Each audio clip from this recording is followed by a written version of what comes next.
King always king. ও ভাই, মাথা নষ্ট করার লোকে হাজির শাকিব খান। বলতে গেলে রেড কার্পেটে আগুন। মেরিল প্রথম আলো পুরস্কার লাল গালিচায় হেঁটে এলেন একেবারে রাজার মতো। কেউ বলছে এটা কি পুরস্কার অনুষ্ঠান না ফ্যাশন শো। কালো লং ওভারকোট, বুকের উপর চকচকে এসকে ব্রোস, মানে নিজের নাম ওই ব্র্যান্ড বানিয়ে ফেললেন।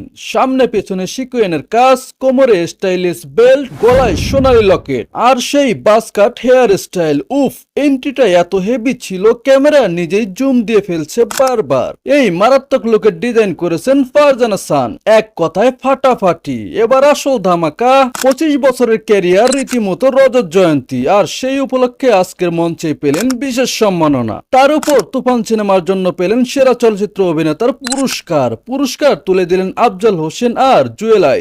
মানে ক্লাসিক লেজেন্ডরা কিং খানকে সালাম দিচ্ছেন। আর হ্যাঁ, সেরা অভিনেত্রী হয়েছেন মেহজাবিন চৌধুরী প্রিয় মালতী সিনেমার জন্য। তাকেও পুরস্কার দিয়েছেন সেই একই কিংবদন্তিরা। অনুষ্ঠানের মঞ্চে ছিলেন আফরান নিশো, তাসনিয়া ফারিন আর আফজাল হোসেন। তাদের উপস্থাপনায় পুরো অনুষ্ঠানটাই ছিল এক কথায় ঝকঝকে। কিন্তু ভাই, সবশেষে আলোটা থেমে রইল এক জায়গায়, শাকিব খানের রাজকীয় আগমন। ও ভাই, এমন লুক, এমন এন্ট্রি সিনেমার পর্দাতেও এত রাজা মার্কা ফিলিংস পাই না।